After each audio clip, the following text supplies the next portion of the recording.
Our project is the linear transformer driver. The linear transformer driver is a pulse power generator that utilizes magnetic induction to increase its output power with the help of multiple stages stacked on top of one another. A single stage is composed of a module with a magnetic core. The module is made of multiple bricks, which are a series connection of a switch and a capacitor that has been charged to the module rating voltage. The switches are controlled by an input pulse signal. Our project involves the design of a compact module capable of producing a 1 kilovolt pulse at 100 kilohertz repetition rate. The overall LTD stack will be able to output at least 10 kilovolts, 100 amps for the 5 pulses at the previously mentioned rep rate. For our design, we went with a solid-state design. This means that we used N-channel MOSFETs for the switches and gate driver ICs to control the MOSFETs. Our module schematic receives the input pulse signal through a fiber optic connection that is received at a fiber optic receiver, and the signal is carried to a driver IC, which outputs an amplified current pulse for the 20 bricks.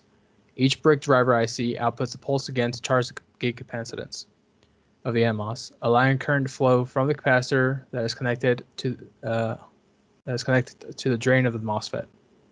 The combined current causes a magnetic flux to form in the core material, which induces current flow on the secondary stock to the load. The experiment was conducted on a manufactured board designed in Altium. Starting at 20 volts charge capacitor voltages and 100 hertz signal pulse, the data taken from those readings is shown. It measures the voltage plots of the signal, MOSFET gate, and capacitor discharge. The following images also measure the current plot of the brick circuit.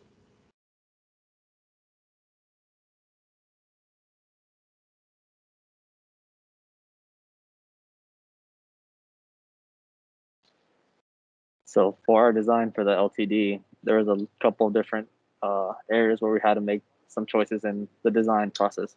For the magnetic core, we went with the 1K107 nanocrystalline. This material was chosen because of its high permeability and high saturation induction. This allowed for greater magnetization of core, as well as keeping the core size compact. For the MOSFET we chose was chosen off of the breakdown voltage of 1 kilovolt and rise and fall times of 10 nanoseconds. The gate driver was picked up because of its ability to output 10 amp pulses up to 1 megahertz, which is one of the requirements from our sponsor. So the results, the tests were done with a 10 millisecond pulse width with a charge voltage of 20 volts. The simulation current peaked at 160 milliamps, while in the real life result, with the real life test with the oscilloscope peaked at 70 milliamps. There were some current losses on MOSFET, RDS on resistance, as well as some impedance on the board, as well as some outer resistances that we added to slow down the plot. The simulation plot could also be affected by the NMOS model that we were using, while also frequency and pulse width directly affected the rise times. So we assembled our first prototype of the LTD and are conducting the initial tests, as you can see in the picture. These initial tests show that our design is able to handle the MOSFET gate, the switching times, the MOSFET gate, and is also able to discharge the capacitors. So far, only a 100 hertz pulse has been tested, so higher frequency tests are coming, as well as higher voltage charging for the capacitors. And we are to begin testing the full assembly of the module with the magnetic core, the copper plate, and the stock in place.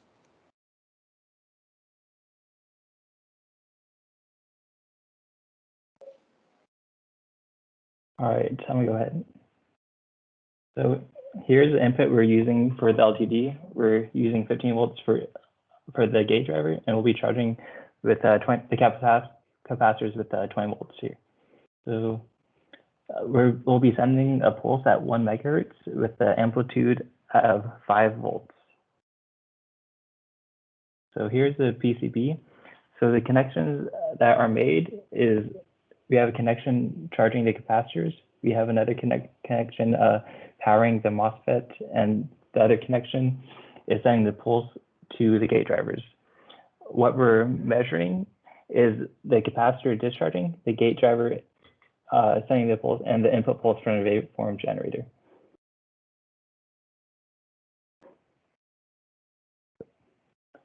So you'll see in On the oscilloscope, the blue pot is the pulse.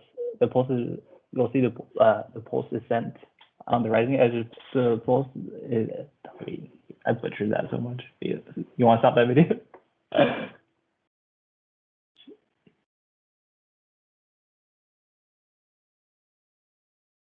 So in this video, you see the LTD with the copper plating and the copper stock added. And at this point, you can see the cores that is in between the PCB and the copper plating is placed. The wires are jutting out, are accessible for charging the capacitors, sending a pulse to the gate driver and powering the gate drivers. So the idea later on is that we'll be able to attach more PCBs, and we'll attach the copper plating in between to be able to increase the power per PCB.